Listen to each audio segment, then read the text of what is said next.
이등병 시절 이야기 합본 제25편 소규모 훈련과 작전 이야기. 그동안 올린 이등병 시절 이야기를 주제별 합본으로 올려드립니다. 이등병 시절 합본 제25편은 소규모로 실시된 훈련과 작전으로 소대 자유훈련, 중대 단독훈련, 수색정찰 등 이야기입니다. 이등병 시절 71번째 이야기. 소대 자유훈련. 사단교육 측정이 끝난 바로 다음 날인 5월 14일부터 1박 2일간 소대 자유훈련이 실시되었습니다. 처음에 소대 훈련을 실시한다고 했을 때 속으로 걱정을 많이 했습니다. 어제까지 빡세게 측정을 받았는데 또다시 훈련이라니. 그러나 막상 뚜껑을 열고 보니 이는 그동안 측정으로 지친 우리에게 주는 소풍과 같은 것이었습니다.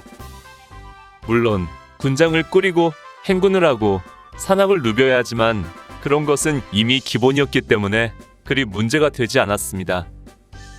다만 훈련에서 얼마나 정석대로 하느냐가 고생의 척도였기에 통제가 심하지 않고 융통성만 주어진다면 야전에서의 생활이 그리 나쁘지만은 않았던 것입니다. 5월 14일 목요일 오전 8시 훈련 화스트페이스 비상이 발령되고 또다시 군장을 꾸렸습니다. 간단한 중대장의 군장검사 후에 자대를 출발하여 지난 2월 말 동계 혹한기 훈련을 받았던 마산리 뒷산으로 이동하였습니다. 1시간이 좀 넘게 걸리는 행군로였습니다. 집결지에 도착하여 중대장으로부터 각 소대 섹타 지역을 할당받고 이동하여 텐트를 쳤습니다. 내가 속해 있는 화기소대 총일분대는 1소대에 배속되어 산의 좌측면에 자리를 잡고 텐트를 쳤습니다. 사실 이때 우리 분대는 분대라고 하기에 너무 초라했습니다. 왜냐하면 분대장은 말년휴가, 이총 사수인 정화무 예상병은 2번째 휴가를 가서 14일이 귀대하는 날이라 훈련에 합류하지 못했고 또 나의 부사수인 최하무계 일병이 오늘 첫 휴가를 출발한 상태였습니다.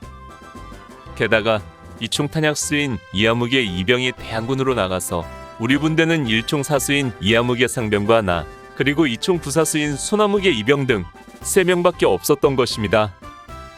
그래서 텐트도 분대 텐트를 치지 않고 간단히 A 텐트만 쳤습니다. 본래 소대 훈련은 소대별로 작전 계획을 가지고 독립적으로 운용되는 훈련을 하는 것이었습니다. 우리도 그런 방식을 취하기는 했지만 실상 모든 명령은 중대장에게서 하달되고 중대장 재량에 의해 진행되었습니다. 수경을 준비하고 오후에는 주둔지에서 산 위로 더 올라가 후사면 8분 능선상에서 야간방어 주간교도 훈련을 실시했습니다. 교통호도 없는 맨땅 나무근을 아래 기관총을 거치시켜 놓고 휴식을 취하면 낮잠을 한숨 잤습니다. 저녁 식사를 추진해다 먹은 후에 그 위치에서 바로 야간 방어에 들어갔습니다. 야간 방어는 대항군이 다가오는 것을 보고 탕탕 총소리 몇 번 내는 것으로 끝났습니다. 작은 훈련이라 공포탄 지급도 없어서 그냥 목소리로 총소리 내는 것으로 대신했습니다. 곧이어 야간 공격 실시. 야간 공격 시에 발생하는 여러 가지 상황에 대하여 대처하며 공격을 실시해야 하는데 내 사수인 이하무계 상병이 어디선가 술을 잔뜩 마시고 와서 취해 있는 바람에 우리 분대는 기관총을 거치해 보지도 못하고 그저 1소대 뒤만 따라가다가 소총수들과 함께 돌격선까지 함께 가고 말았습니다.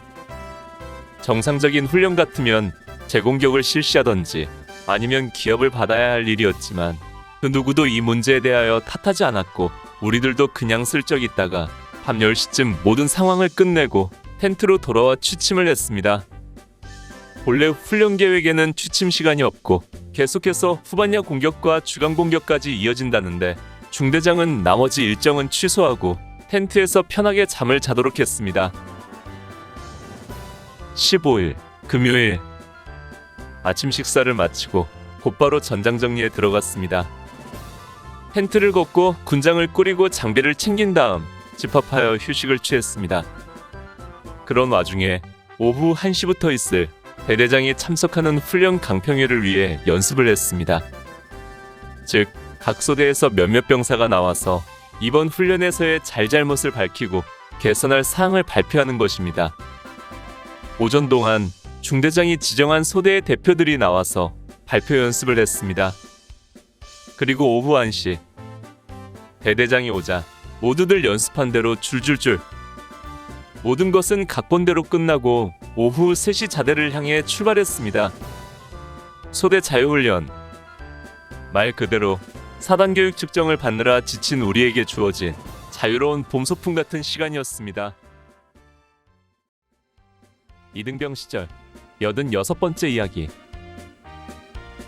중대 단독훈련 1 내 이등병 마지막 달 잔인한 5월은 아직 끝나지 않았습니다. 이등병 시절 마지막 훈련이 될 중대 단독 자유훈련이 1981년 5월 25일부터 28일까지 3박 4일간 실시된 것입니다. 보통 줄여서 중대훈련이라 부르는 이 훈련은 중대단위 전술 측정인 중대 ATT를 대비하여 중대장이 재량껏 부대를 운용하여 전술 전기를 시험해보는 일종의 예행연습이라고 할 수 있습니다. 5월 25일 06시 평소 기상시간과 같은 시간에 기상하여 별다른 비상 발령 없이 주번하사의 전달에 의해 군장을 꾸려서 집합했습니다. 원칙대로 한다면 비상 화스트 페이스가 발령되고 각자 임무 카드에 적시된 임무에 따라 움직여야 하지만 중대장은 그 모든 것을 과감히 생략하고 군장 검사도 없이 집합시킨 뒤 간단한 주의사항을 전달하고는 출발시켰습니다.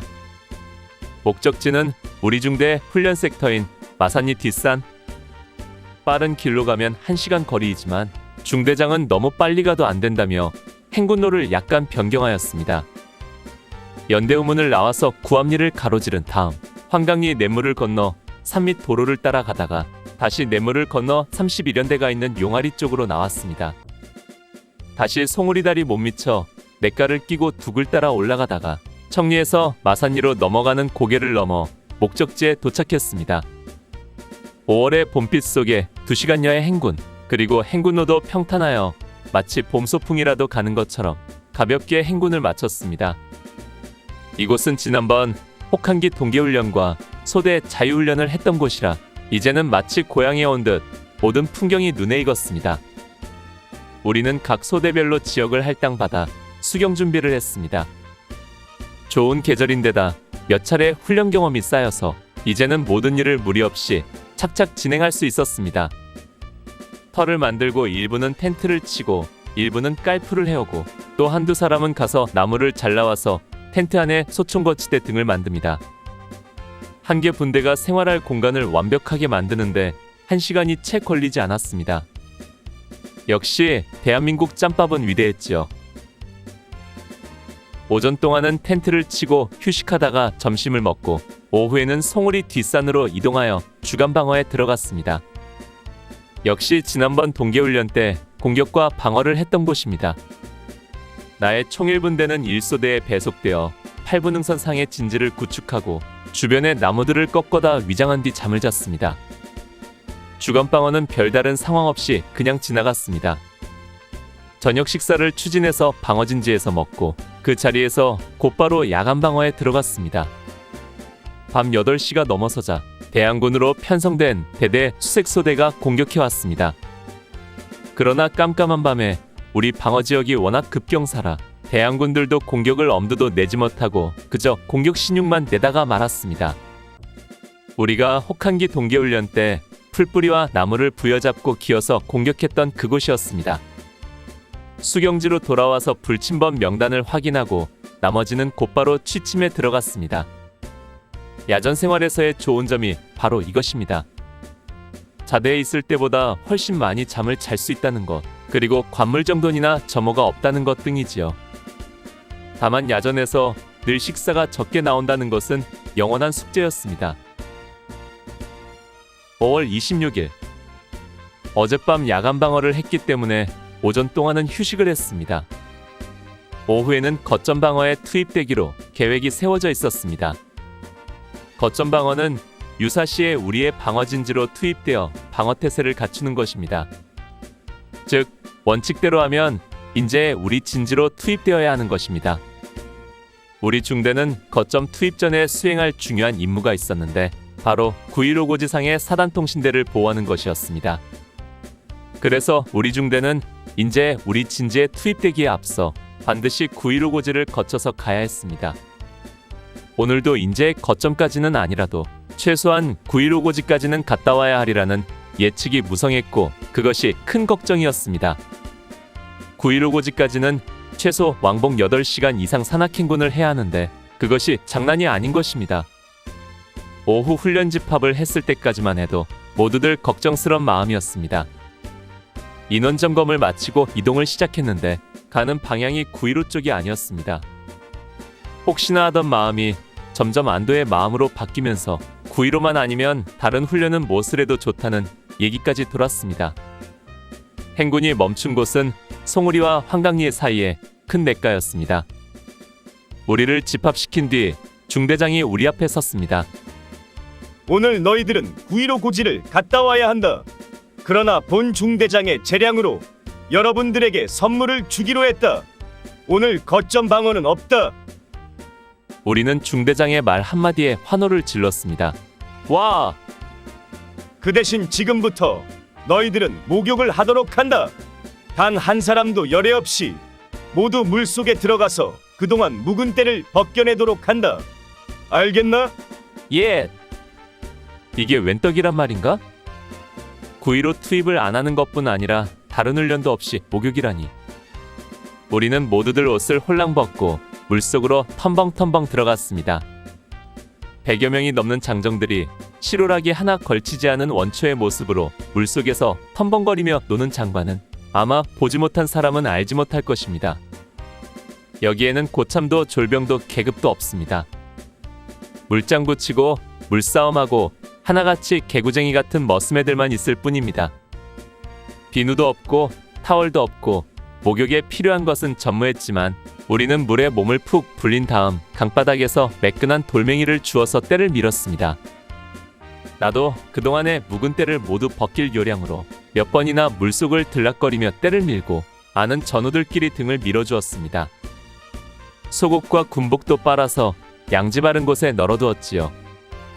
5월하순의 태양은 알맞게 따뜻했고 살랑이는 미풍은 우리의 마음까지도 녹여주는 듯 했습니다. 목욕을 마치고 대충 속옷만 입은 뒤에 적당한 자리를 잡고 낮잠을 잤습니다. 얼마를 잤는지 누군가가 외치는 소리가 들렸습니다. 모두 옷 입고 집합! 참으로 꿈같이 보낸 하루였습니다. 수경지로 돌아오는 발걸음을 개운해진 마음만큼이나 가벼웠습니다.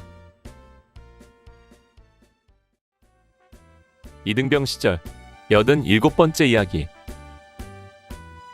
중대 단독훈련 2. 1981년 5월 27일 아침 식사를 마치고 곧바로 주간 공격에 들어갔습니다.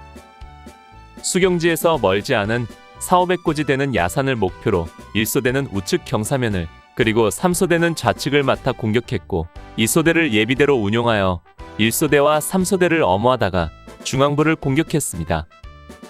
중대장은 직접 무전기와 메가폰을 잡고 각종 상황을 부여하며 작전을 독려했습니다. 5월 하순의 낮 날씨는 한여름이나 다름없어서 굵은 땀방울이 얼굴과 등줄기를 타고 흘렀지만 모두들 개의치 않고 성실하게 공격에 임했습니다. 어제 시원한 냇가에서 목욕을 한 탓인지 중대원들의 사기는 높았고 중대장의 작전 지시 또한 유유적절했고 빈틈이 없었습니다.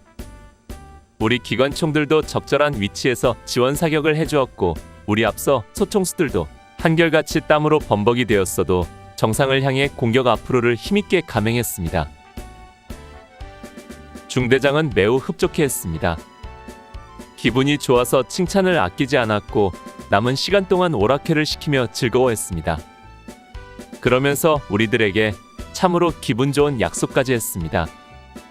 중대장이 너희들 훈련하는 것을 보고 기분이 너무 좋다. 그래서 오늘 밤에는 특별히 막걸리 회식을 시켜줄 생각이다.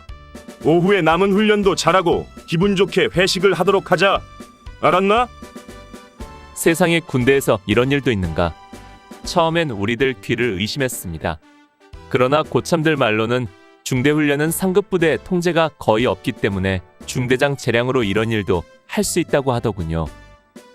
그리고 아마도 막걸리는 중대운영비를 줄이거나 아니면 간부들이 조금씩 객출하여 내는 것이리라고 했습니다.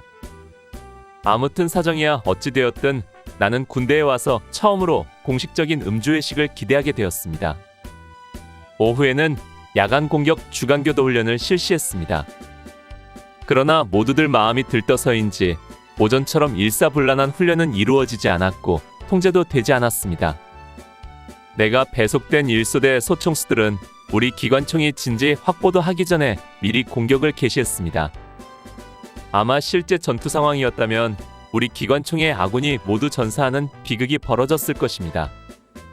그러나 중대장도 크게 질책하지 않았고 우리들도 그냥 유야무야 넘어갔습니다. 아무튼 우리가 기다리고 기다리던 저녁 시간이 되었습니다. 군대에 와서 회식을 많이 해보았지만 술을 사주면서 회식을 시키는 경우는 처음 보는 일이었습니다. 저녁 식사를 일찍 마치고 수경지 앞 냇가에 공터에 집합을 했습니다.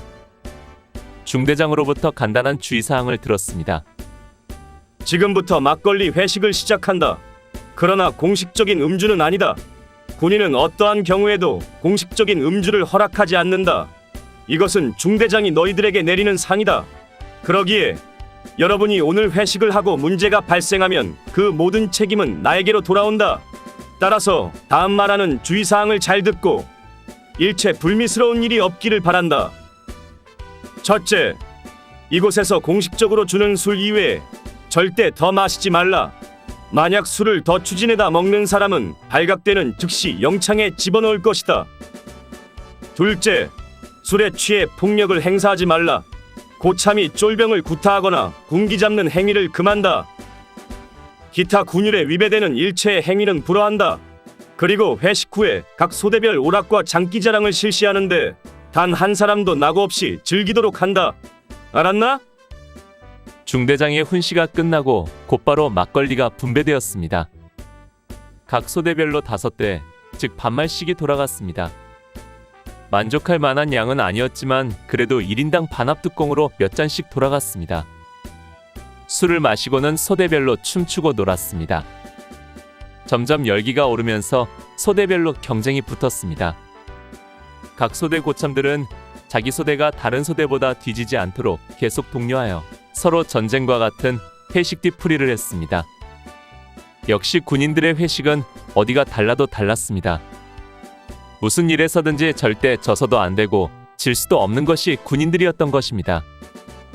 한참을 놀다가 중대원들이 빙 둘러 앉아 각 소대에서 대표 선수들이 나와서 노래를 불렀습니다.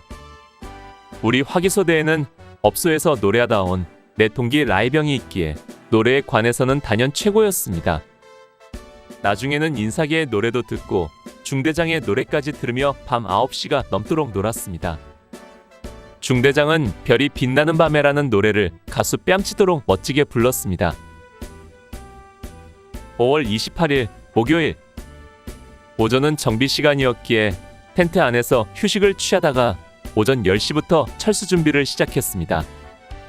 텐트를 뜯고 군장 결속과 전장 정리를 한 다음 하산하여 어젯밤 회식했던 공터에 모여 추진되어 온 점심을 먹었습니다. 오후에는 앉아 쉬면서 또다시 오락회를 했습니다. 아마 훈련 계획상 철수 시간을 맞춰야 하기 때문에 바로 복귀하지 않고 기다리는 것 같았습니다. 군대에서 오락회를 많이 실시합니다. 평소 자대에서 교육훈련 중에도 자주 하지만 야외에 나와 훈련할 때의 시간만 생기면 거의 오락회를 실시합니다. 아무래도 힘든 육체적, 정신적 스트레스를 해소하기 위해서는 손뼉치고 노래 부르는 것이 좋기 때문인 것 같습니다. 군대 오락회의 진행 순서는 언제나 거의 비슷했습니다. 먼저 제1쫄병이 나와서 자기가 가지고 있는 장기를 선보입니다. 사회에서처럼 꽁무니를 빼거나 머뭇거릴 수는 없습니다. 자기가 제1쫄병이라고 생각되면 누가 시키기 전에 총알같이 튀어나가야 하고 노래 일발장전하면 발사를 해야 했습니다. 물론 레파토리는 각자의 재능에 따라 다양하게 진행됩니다. 노래뿐 아니라 춤이나 재담이나 재미있는 이야기 등도 좋습니다. 연애 시절 이야기나 사회에서 있을 때 겪었던 재미있었던 일, 이상한 이야기들도 합니다. 나도 처음에는 노래를 불렀습니다. 그러나 워낙 노래에는 소질이 없는 사람인지라 반응이 시원치 않았고, 그래서 고민하다가 레파토리를 옛날 이야기로 바꿨습니다. 주로 책에서 읽은 옛 이야기나 역사 이야기를 했습니다. 고참들도 내 노래 소리를 듣는 괴로움보다는 옛날 얘기 듣는 것이 나았는지 내가 나가면 옛날 얘기를 하라고 주문하곤 하더군요. 아무튼 이런 식으로 2등병부터 1병급까지 이어지다 보면 한두 시간은 금방 가버리는 것입니다. 5월 28일 15시. 날씨가 오그러들기 시작하더니 급기야 빗방울이 한 방울 두 방울 떨어지기 시작했습니다. 우리들은 서둘러 자리를 정리하고 장비를 챙겨 1시간여를 걸어 자대로 복귀했습니다. 중대훈련. 비록 초여름 날씨에 땀은 흘렸지만 그래도 여러 가지 즐거움이 가득했던 훈련이었습니다. 2등병 시절 88번째 이야기. 수색정찰. 보병들, 특히 교육사단 군인들이 해야 할 일은 많지만 교육훈련, 야전훈련과 더불어 중요한 임무 중에 하나가 수색정찰과 매복입니다. 수색정찰과 매복은 서로 대비되는 작전으로, 매복이 야간에 실시되는 작전이라면 수색정찰은 주간에 실시되고, 매복이 정적이라면 수색정찰은 동적이지요. 1981년 5월 29일 금요일. 나는 군대에서 처음으로 수색정찰을 나갔습니다. 그동안 교육훈련으로 수색정찰은 많이 했지만 실제적으로 작전지역에 투입되기는 처음이었습니다. 이 당시 우리 소대는 조금 술렁거리고 있었습니다. 무슨 일이 있어서가 아니라 인원 변동이 진행되고 있었기 때문입니다. 월요일인 5월 25일에 포분대장 강화무기하사가 전역을 하고 총위분대장 문화무기하사가 다음 주인 6월 1일에 전역을 앞두고 있었습니다. 그리고 그들의 후임으로 포분대장의 박아무기하사와 총위분대장의 이하무기하사가 이미 전입와 있었습니다. 또 나의 사수인 이상병과 총위분대의 장상병이 보병 분대장에 차출되어 교육 입소를 앞두고 있었습니다. 아무튼 이러저러한 이유로 인하여 이번 수색정찰에서 7명이 빠지고 나머지 선임하사 포함 16명만 작전에 투입되었습니다. 작전에서 빠진 인원들은 내일 있을 내무검사 준비를 하기로 했습니다. 점심밥과 반찬을 수령하여 반합에 담고 그 반합을 판초 위에 싸서 간단하게 만든 개구리 군장을 메고 소총과 지뢰 탐침봉 그리고 난 몇 개를 지참하고 출발했습니다. 복장과 소지품만으로는 소풍이라도 가는 기분이었습니다. 병기과에 들러 실탄을 수령한 뒤 11초소를 넘어 대월리를 거쳐 석현리 뒷산으로 들어갔습니다. 우리들의 수색정찰 섹터는 봉화산 우측 석현리 뒷산으로 670고지 주변이었습니다. 그러나 목표 지점의 3분지 1 정도까지만 오르고는 적당한 자리에서 여장을 풀었습니다. 군장을 한 곳에 모아두고 우리는 상기하여 주변을 30여 분 수색하는 것으로 모든 수색정찰을 마쳤습니다. 주로 북한에서 날려온 삐라를 습득하는 것이 수색정찰의 전부였습니다. 지난 겨울 동안에 북에서 많은 삐라가 날아왔습니다. 자대에서도 아침에 일어나 보면 삐라가 부대 주변에 널려있는 날도 많았습니다. 그렇게 많이 날아오던 삐라가 4월 15일 김일성생일을 지나고는 거의 뜸해졌습니다. 날이 더워지면서 바람의 방향이 남에서 북으로 바뀌었기 때문인 것 같았습니다. 우리들도 석현리 뒷산을 수색했지만 빗발엔 몇 장의 삐라를 주운 것이 전부였습니다. 간단히 수색을 마치고는 점심시간까지 적당한 그늘 아래 누워서 잠을 잤습니다. 그 사이 부지런한 김아무개, 양아무개 상병은 소주를 추진하기 위해 석현리 마을을 다녀왔습니다. 점심밥은 그야말로 봄소풍이나 다름없었습니다. 술을 사러 갔던 김상병들이 가게집에서 사제김치를 얻어왔고 선임하사는 집에서 상추와 고추장을 가지고 와서 식사 시간을 풍성하게 했습니다. 거기에 소주 한 잔씩을 돌리니 야외에 소풍 나온 것이나 다를 바 없었습니다. 강원도에서 군 생활하는 것이 힘들고 괴로운 것은 사실이지만 그래도 좋은 점이 있다면 멋진 풍경과 맑은 공기 그리고 깨끗한 물일 것입니다. 야전에 나와서 바라보는 산하의 풍치는 감탄이 절로 나올 만큼 아름답고 장엄합니다. 봄이 무르익으면서 녹음이 짙어지고 그 사이 갖가지 꽃들이 피어나는데 그 풍경은 멋진 한 폭의 산수화를 보는 듯합니다. 자연이 몸이라면 그 위를 덮고 있는 푸른 수목과 형형색색의 꽃들은 멋진 드레스 같습니다. 수색 정찰을 나와서 돌아본 석현이 뒷산은 그야말로 하나의 꽃밭이었습니다. 진달래는 좀 철이 지났지만 산철쭉은 절정기를 이루어서 연분홍빛 철쭉꽃들이 무리를 찌어 피어 있었고 그 사이에 원추리꽃과 야생나리꽃들 그리고 아카시아꽃도 진한 향기를 풍기며 제각각의 자리에서 자태를 뽐내고 있었습니다. 그리고 그 무엇보다도 나의 눈길을 사로잡는 것은 보라색 야생북꽃들이었습니다. 자연의 정원을 이루며 가득 피어있는 야생북꽃들의 아름다움은 참으로 말로 형언할 수 없을 정도였습니다. 이곳의 붓꽃은 크기가 30여 센티 이상으로 크고 꽃잎도 커서 몇 포기 캐어다가 정원에 심어놓고 두고두고 보고 싶은 마음이 간절했습니다. 그뿐 아니라 좀 더 산속으로 들어가면 삼목련과 삼복숭아, 삼법꽃 등이 울창한 산림 사이로 형형색색의 꽃자태를 뽐내고 있었습니다. 그 모든 아름다움을 소유하고 싶었지만 꽃잎 몇 개를 따서 가지고 간 리더스 다이제스트 책갈피에 꽂아 두는 것으로 만족해야 했습니다. 점심 식사 후 편하게 흩어져 휴식하다가 2시쯤 모여서 중요한 업무를 시작했습니다. 그것은 선임하사 집에 심은 고추에 지주말뚝을 채취하는 것이었습니다. 아침에 출발할 때 낫을 챙기는 것이 의아했는데 다 이유가 있더군요. 우리는 적당한 나무를 닥치는 대로 잘라서 길이 1m 내외의 고추말뚝을 만들었습니다.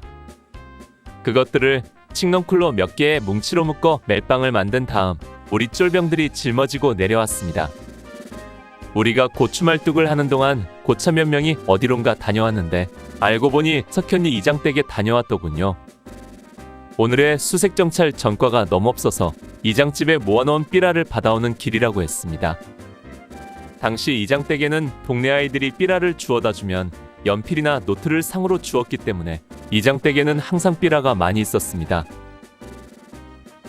오늘 하루의 수색 정찰은 이것으로 끝났습니다.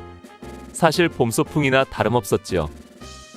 돌아오는 길에 선임하사의 집에 들러 고추말뚝을 내려놓고 연대우문을 통해 복귀하니 오후 5시가 남짓하더군요. 병기과에 들러서 실탄을 반납하고 소대에 돌아오니 정확히 저녁 식사 집합 전달 소리가 들려왔습니다.